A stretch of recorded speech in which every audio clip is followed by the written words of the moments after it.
Hola, salam Just Talk. Gue kembali lagi. Gue baru balik dari Solo dan di sana luar biasa sama Pangeran Justin Show off air live 250-an orang yang datang dan ya sangat pengalaman yang positif sekali. Dan gue juga lihat komen-komennya dari peserta yang hadir itu juga luar biasa. Jadi kita kemungkinan besar akan bikin lebih banyak lagi juga dengan Pange, tapi juga dengan Valen. Cuman topiknya berbeda. Kalau dengan Valen gue mau bikin yang non bola dan sangat interesting juga yang dengan Pange yang bola. Jadi gue akan kedepannya akan sering keluar kota. Kemarin gue jelas nggak bikin, ini juga bikinnya baru aja gue langsung upload seperti kalian lihat sekarang jam 17.55 hampir jam 6, jadi nggak ada subtitle. Oke, kita mulai dengan Ronaldo yang digosipin katanya diincar oleh Chelsea. Kalau gue bilang ini move yang cukup smart dari Todd Boehly ya. Todd Boehly ini kan ya orang Amerika itu nomor satu kalau bicara soal PR, marketing, entah jadi atau enggak. Todd Boehly ini kan orang baru dari Amerika dan kita tahu semua bahwa reputasi pemilik bola orang Amerika di Inggris tidak terlalu bagus. Oke?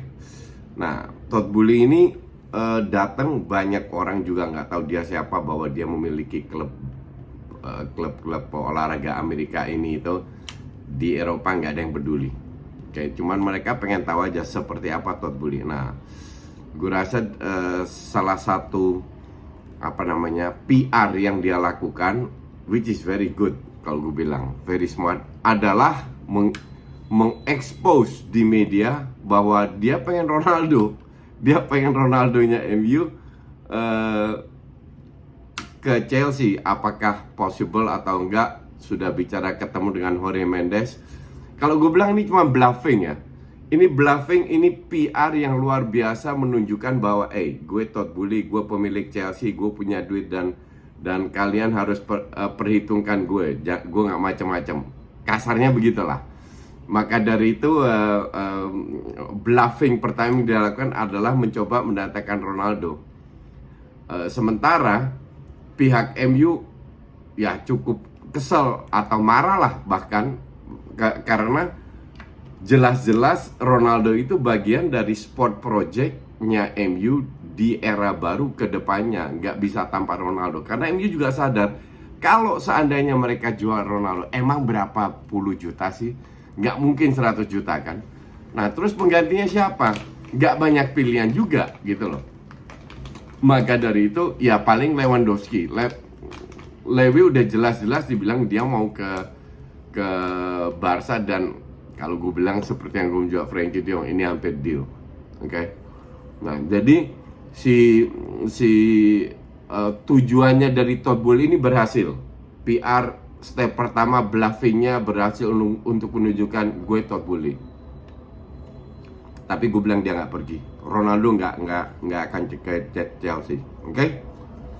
Nah, kedua, kalau ini mungkin lebih serius, dia pengen datengin Matthijs de Ligt. Nah, sementara Juve minta 100 juta, nggak masuk akal juga. Jadi dengan tidak hadirnya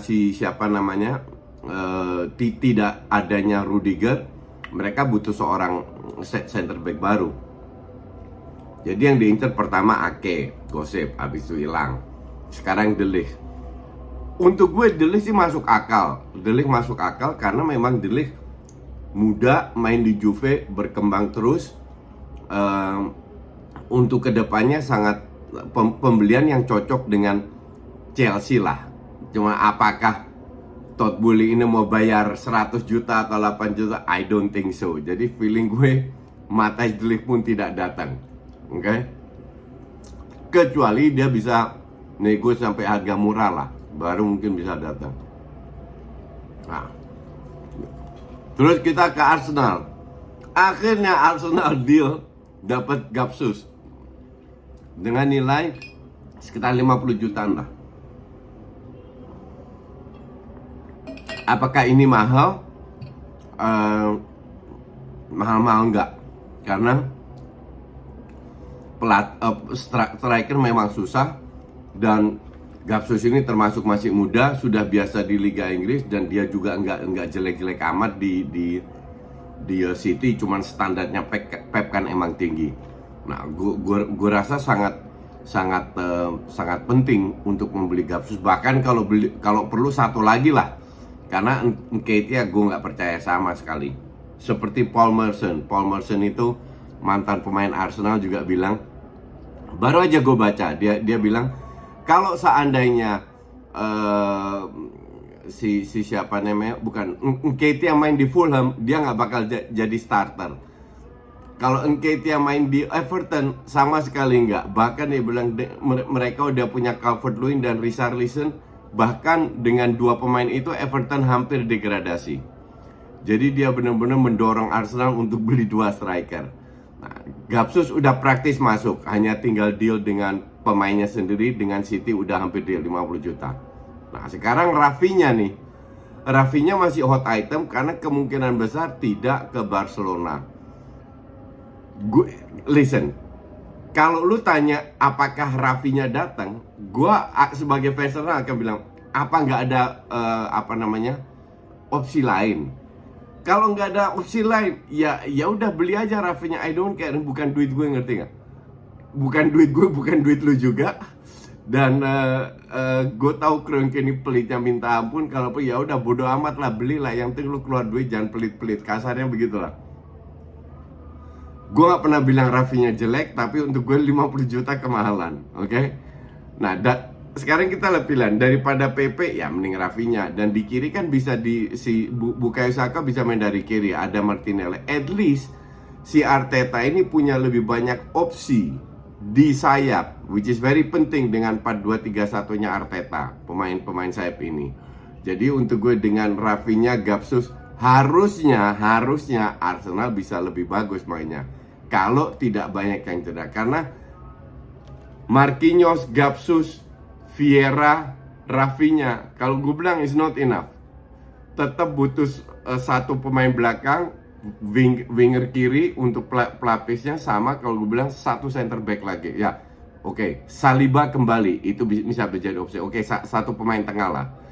Jadi kalau Rafinha sama Gapsus datang pun, untuk gue sih tetap harus butuh pemain pemain DM lah. Karena Lokonga juga bukan DM. Si Saka sih gue nggak percaya. Semoga Saka dijual, which is very possible.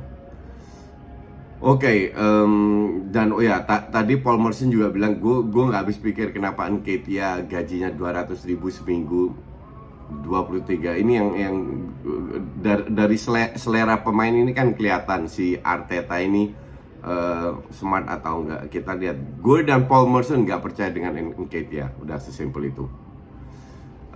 Mariano Diaz, salah satu pemain muda Madrid yang gagal dijual. Tahun lalu udah mau dijual, tapi dia berusaha untuk stay, nggak dapat banyak pengalaman juga, tapi kayaknya tahun ini dia mau pindah karena dia harus bermain.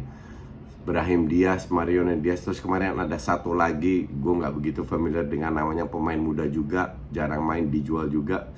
Jadi intinya bukan nggak semua pemain muda yang berhasil, bahkan yang punya yang sering main itu cuman si siapa namanya, Vini, yang dari Rodrigo aja jarang.